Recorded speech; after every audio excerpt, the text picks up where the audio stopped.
Эки колду көтөрүп кулак кагуубузга намазда ошол мурдатан барбы же кийин кошулганбы дейт. Эки колду көтөрүп кулак кагуу. Мындай кылабыз Ханафи мазхабта.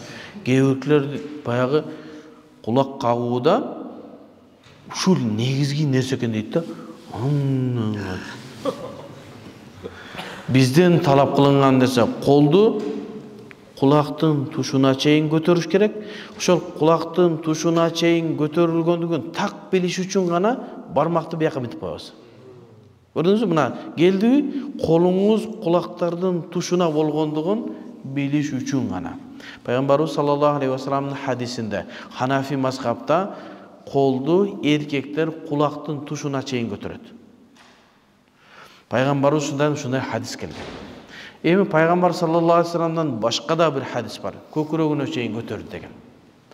Бизге ал-мутаварис, бизге пайгамбарыбыздын сахабаларынан ошол алымдарга уланып келген маселе ошол кулактын тушуна чейин көтөрүү.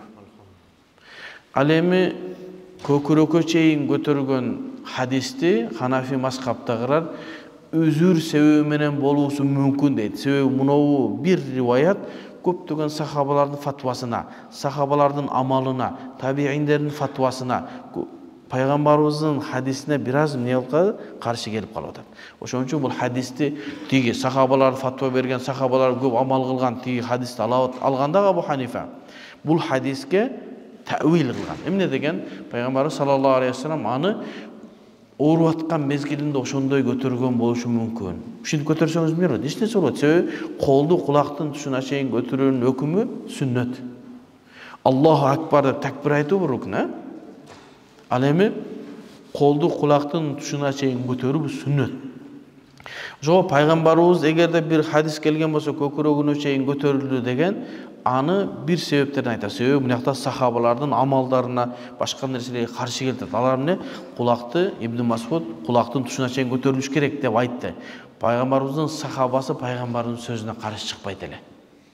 Демек бул хадис же ошол факих эмес бир риваят кылган, же болсо бир абал. Ошол абалды сүрөттөгөн пайгамбарыбыз көрдү. Пайгамбарыбыз ооруп аткан мезгилде колун ошондой көтөргөнсө, мен пайгамбарыбыздын ушинтип көтөргөнүн көрдүм деп бир хадис келген болушу мүмкүн. Экинчиси, башка риваяттарда буну бекем деп айтат. Бул кыш мезгили болчу, пайгамбарыбыз ридага оролуп алган болчу дейт. Жана моюнга мынтип пакистандыктар ороп алат го мындай. Мындай бир не деп коет, жанагы покровалга окшогон нерсени ороп алат да.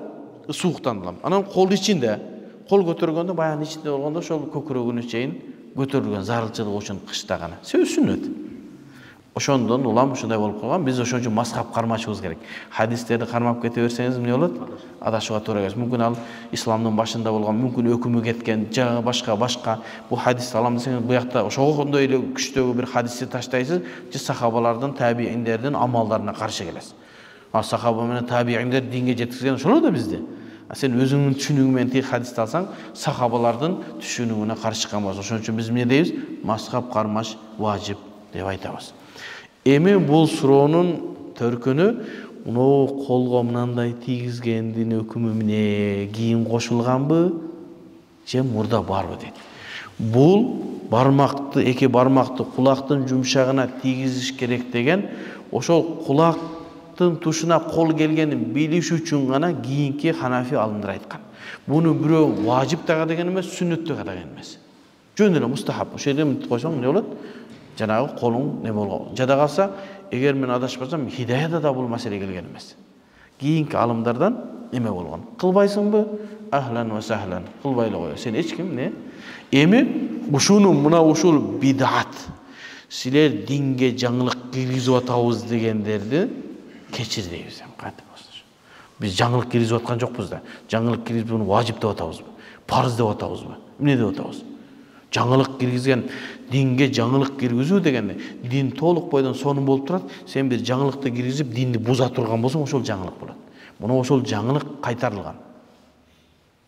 Ман ахтаса фи амрина хаза ма лейса минху фахуа раддун деген Айша небизин хадис бар. Men ahdasa fi amrina. Kim bizdin şariatımızda bir жаңы нерсени пайда кылган болсо. Men ahdasa fi amrina hada ma laysa minhu. Al ошондон эмес болсо. Ай ошо исламга туура келбесе, ошо исламдын bir бөлүгүнөн болбосо, fa huwa raddun, ошол кайтарылат. In kana ошондон боло турган болсо, ikmalul fard же болбосо важипти, сүннөтү толуктай турган нерсе боло турган болсо, ал нерсенин зыяны жок. Бир мисал. Жай намазда пешенеңиз жерге тийиси милдеттүү, фарз, мурдуңузду саждада тийгизүү важип.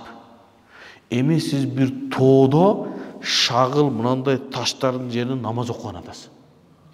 Жай намазды салганыңызда эмне кыласыз? Тек бияка тазалап турган жай намаз салса, мен пешенем жерге түзүрөөк тийсин. Ушундай эле маселе. Колун көтөрүп атканда да ойлонуп атып мынча болуп калбасын, мынча болуп калбасын. Болгону пайгамбарыбыздын кол көтөргөнүндөй кылайын деп бир аз көңүл буруп коюш ушедим. Болду мынакей. Мынантип шарт эмес. Минтпей эле. Кээукилер муну кыблага каратыш керек да. Аны унутуп калып, муну менен алек, мынантипчи, асманга карат. Жок. Бул керек эмес. Кылбай койсоң деле макул. Эки алаканы кыблага карат. Ошол кыблага каратканың ошол кулактын тушунда болсун, а? Аллах ыраазы болсун, а?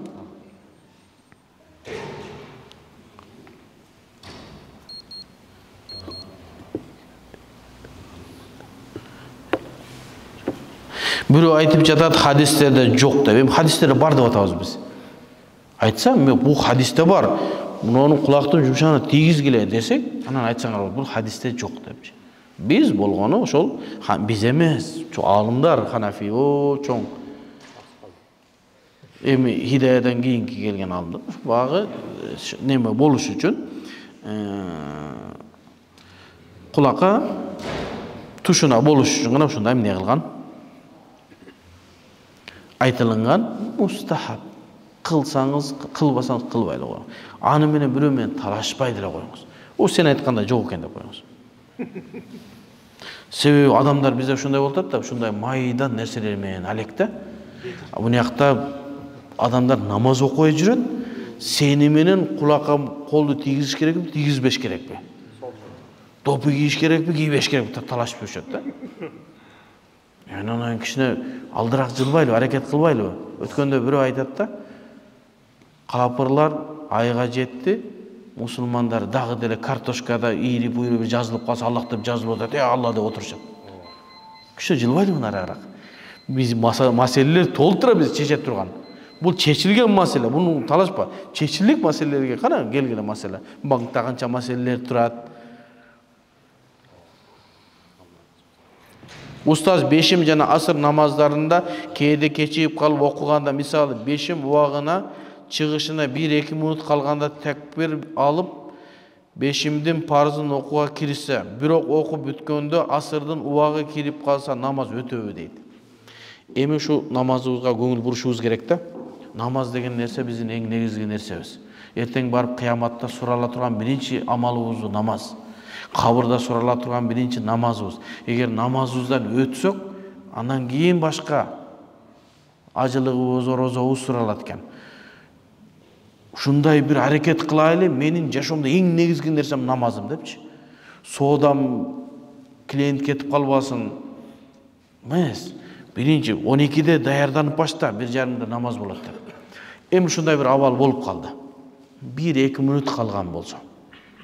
Негизи азыр биздин китептерде айтылып же болбосо Насаат медиада чыгарылган немелер мындай ченемдүү, так эмес, ушун тегерегинде ушинтип айтты, ошону карайбыз.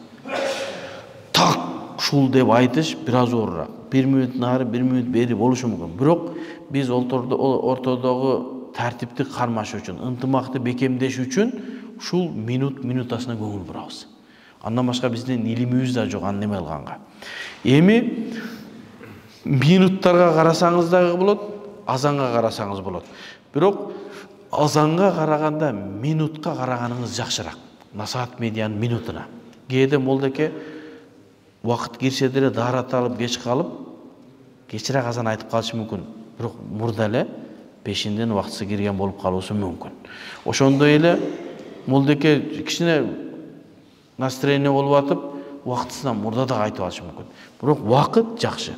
Эгер 1-2 мүнөт убакыт боло турган болсо, ошондо окуп жетишип калсаңыз, бул эсеп. Асырдын минутасы көрүлгөнгө чейин окуп калсаңыз, Аллах Тааладан үмүт кылабыз, ошол өз убагында окулду деп. Бирок андай оор кесепеттүү нерсеге барбаш керек. Намазыңыз кабыл болот, болбой калышы мүмкүн деген коркунуч. Эгерде ошол минутага карай турган болсо, ошо минута бүткөндөн кийин анан кийин минута асырдын убактысы кире турган болсо, эмне дейбиз аны? Иншалла сиздин асырыңыз өттү деп, пешиниңиз өттү деп айтабыз. Шамдын убагы кайсыл убакытта чыгат? Насаат медиада карап, куптандын убагы киргенче окуй берсе болобу? Шам намазынын убакыты Ханафи мазхабында эң узун убакыттардан. Ханафи мазхабындагы шамдын убактысы эң узун убакыт. Бирок шамды убакыттын кирүүсү менен дароо окуу мустахаб. Башка намаздарда айтылмаса да, негизи айтылат, кышта мындай болуш керек, башка, бирок шам намазында шамдын кирүүсү менен окуган мустахаб. Бирок шамдын убактысы качанга чейин десе, куптанга азан айтканга чейин. Кээ бир мындай бир түшүнүп жүрөт. Болду, убактысы чыгып кетти, жарым саат мындай эле деп. Жок, куптанга азан айтканга чейин шамдын убактысы. Бирок мустахаб биринчи убактысында окуган. Орозо кармаганда мисвак колдонуу тууралуу кененирээк айтып бериңизчи, устаз. Аллах ыраазы болсун. Мисвак бул эмне? Тишти тазалай турган таякча, же болбосо бир рут дейли, бир жыгачтын түрү. Пайгамбар саллаллаху алейхи вассалам дайыма мисвак колдонгон. Мисвак колдонуу суннату муаккада, бекемделген сүннөт. Эгерде мисвак жок боло турган болсо, ошонун ордуна өтө турган башка нерселер да ошо соопко жетет. Ушинтип айтабыз биз. Зубный паста, щотка ошонун ордун аткарат. Себеби бардыгыбыз эле мисвак колдонууга мүмкүнчүлүгүбүз жок да, кандай дейсиңер. Араб өлкөсүндө болсок мүмкүн. А бул жердегилер алай десек сасык экен булар. Пакеттин ичине коюптур, озун тазалаганда жагымсыз адамга. Эми ошого биздин китептерибиз айтат. Мисвак кылуу суннату муаккада, эгер мисвак жок болсо, ма якуму макамуху дейт. Эми ошонун ордуна өтө турган нерселер да мисвактын. Мисалы үчүн дейт, ал-хирка бир материал, ошо менен деле тазалап, суулап туруп, тазалап ооздогу жаман нерсени кетирсе, ошол деле ошол нерсеге жетет. Экинчиси, колуңуз менен деле неме кылсаңыз ошол болот. Себеби пайгамбарыбыз мисвак жок болуп калганда колу менен тазалаган. Орозо мезгилинде бизге эрте менен болсун, обедте болсун, кечке чейин орозодо мисвак колдоно берүү дурус. Буну истихсан деп айтылат биздин Ханафи мазхабта. Себеби бир даам тамакка даамы билинген болсо, ал адамдын оросу бузулат. Бир нерсени оозуңузга салдыңыз, ошонун даамы тамагыңызда билине турган болсо, орозоңуз бузулат. Бирок мисвактын даамы тамакта билинет го десе, жок. Бул эрежеден бөлүнүп чыккан, атайын өзүнчө эреже. Эмнеге десе, пайгамбар саллаллаху алейхи вассалам мисвак менен дайыма орозонун башында деле аягында деле кылган экен. Бул Шафи мазхабында жана башка мазхаб кармабагандар түштөн кийин мисвак кылганга болбойт деп айтышат. Бирок Ханафи мазхабта эрте менен кечинде обед бардык мезгилде ооз ачарда деле кылсаңыз зыяны жок. Ал эми мисвактын даамынын тамакка жетирип калышынын зыяны эмес. Муну истихсан деп айтылат. Түшүндүрүп коелу. Истихсан деп мен айтып коюп аткандыгым азыр мына видеолорду уккандан кийин бирөөлөр каршы чыгат. Ошолорго далил ретинде айттым. Бул эрежеден сырткары. Эреже эмне? Тамактын даамы эмненин нерсени тамакта даамы билине турса орозону бузат. Бирок бир гана мисвакта бузулбайт. Неге десе пайгамбарыбыз кылыптыр. Бул истихсан деп аталат. Ва саллаллаху тааля хайра Мухаммад ва аля алейхи ва сахби ажмаин. Азыр азандан кийин да эмне кылабыз? Ошолорго жооп бергенге аракет кылайлы иншалла.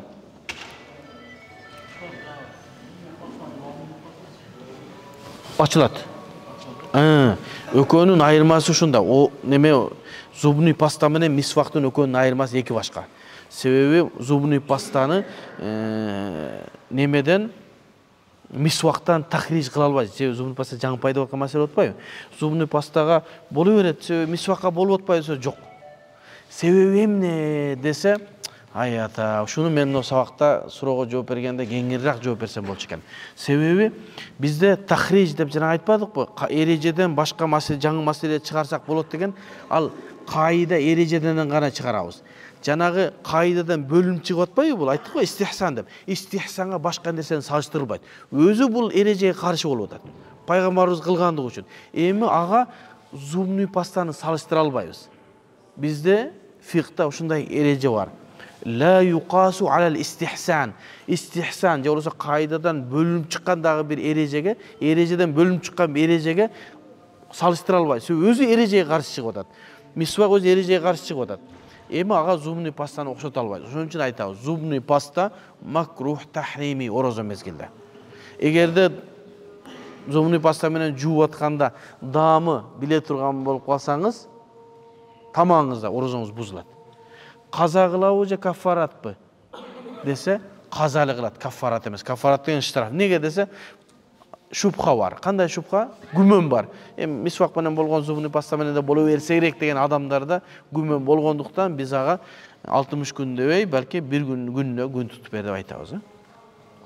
Алла разы болсун.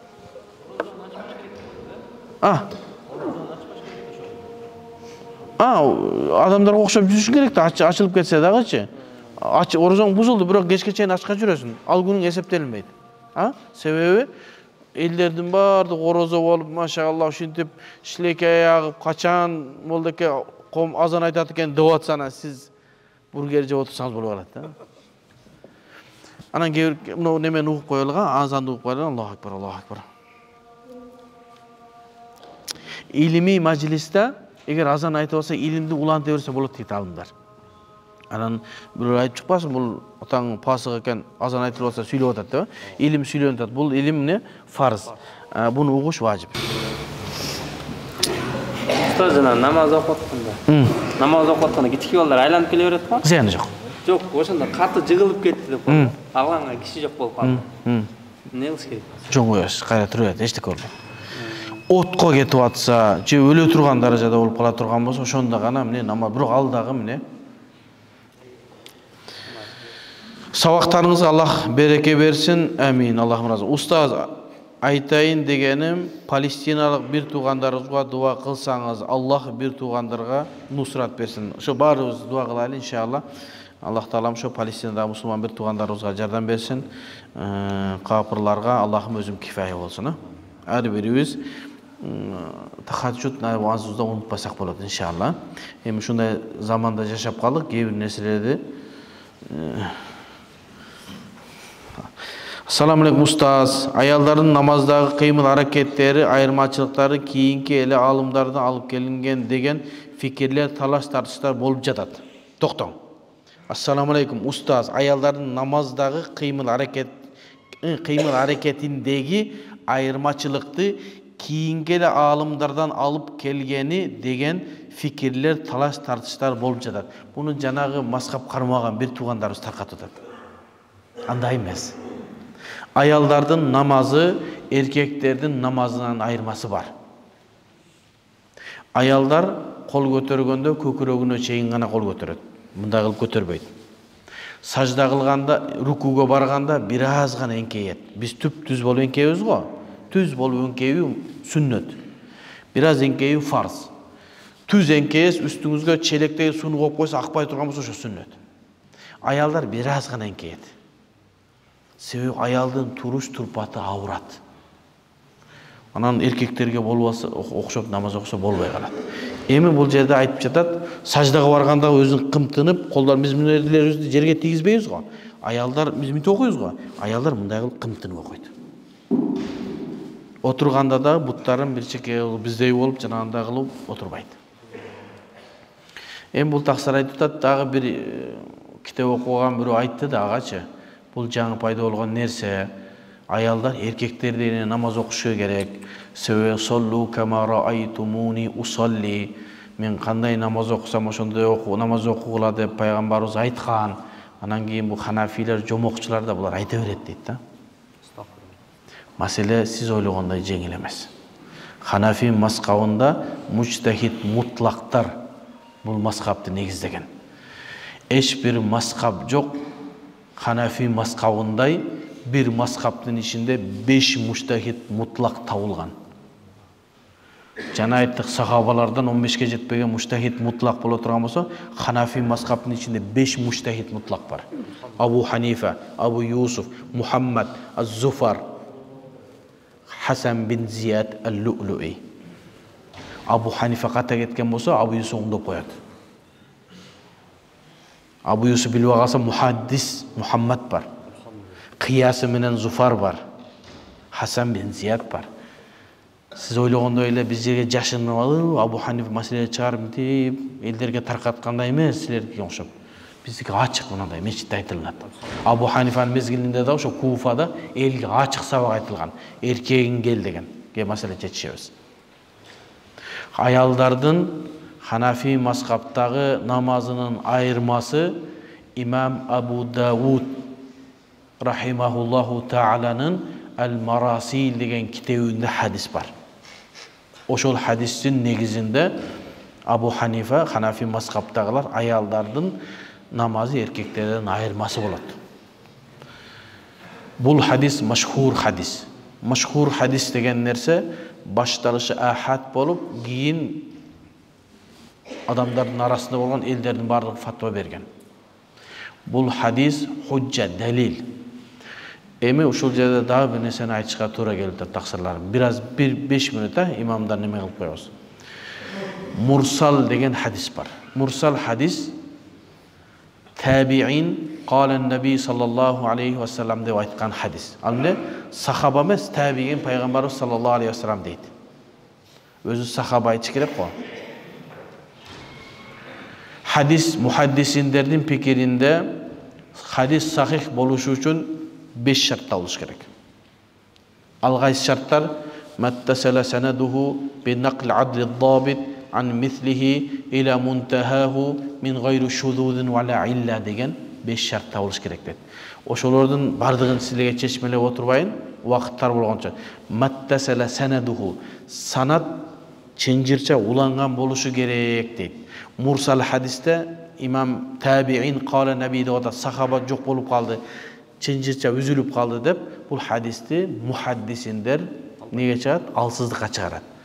Жок, мухаддисиндердин өзүнүн жолу бар, фукахалардын өзүнүн жолу бар. Фукахалар бул хадисти не дейт? Далил дейт. Абу Ханифа жанагы 5өө, алда муштахи мутлактар, имам Шафии, имам Маликтер кандай болсо ошондой, балки алардан дагы илимдүү. Себеби имам Шафии Мухаммад бин Хасан Шейбанин шакирти болуп атат. Ахмад бин Хамбал имам Шафиинин шакирти. Ахмад бин Хамбал Абу Ханифанын чөбөрө шакирти. Ошолор мурсал хадисти худжат, далил деген. Имам Малик далил деген. Ахмад бин Хамбал далил деген. Имам Шафии гана шарттарды койгон. Мухаддисиндер өзлөрүн чыгарып эле жанагы шартка бир шарт табылып айтат. Иттисалы санат, жанагы чынжырчан уланганы. Ошол себептен бул хадисти эмне албайбыз деп биз алабыз аны. Абу Ханифа алган, Абу Юсуф алган, имам Мухаммад алган, Зуфар алган, Хасан бин Зияд алган, имам Малик алган мурсал хадистерди. Анан ошол хадисте пайгамбар саллаллаху алейхи ва саллям өтүп кетип атса, аялдар эркектердей болуп намаз окуп атканда аларга эскерткен. Силер кээ бир нерселерде аялдардан башка эркектерден айырмаңар бар. Силер намазды мындай окугула деп аялдардын намазын көргөзүп берген. Ошол хадис бизде далил. Моюндасаңыз моюндабаңыз, моюндабасаңыз аялдарыңыз эркектерге окшоп намаз окута бериңиз, бул сиздин эркиңиз. Бизде Ханафи мазхабында ошондой. Анан мурсал хадисти өзүнчө бир сабак кылышыбыз керек. Эмне себептен сахабанын түшүп калгандыгы хадиске зыян бербейт десе, чү сахабалар алар бардыгы кабыл кылынган, алар сика эмес, сахабанын бардыгынын сөзү кабыл кылынат. Табиин болгону немени кыскартыш үчүн эле, чынжырчаны кыскартыш үчүн пайгамбар саллаллаху алейхи ва саллям деп айтты. Ошон үчүн мен аснада факат ахала дейт. Ким санатты жанагы чынжырчаны толуктап айтып берсе, мен айтып бердим, болду, эми бул жагына жооп бербейм дейт. Себеби мен айтып бердим, өзүң өкүң чыгарба дейт. Мен арсала факат сахха дейт.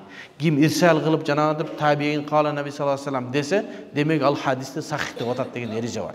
Эмне себептен? Табииндин башы экөө эмес да. Сага караганда, мага караганда имам табииндер Аллахтан көбүрөөк коркот. Алар билет, алардын башы экөө эмес. Пайгамбарыбыз айтпаган нерседи калан наби деп айта албайт алар. Себеби алар пайгамбарыбыздын хадисин билет. Мен казаба алейя мутааммидан фальятабавва мақадаху минан нар.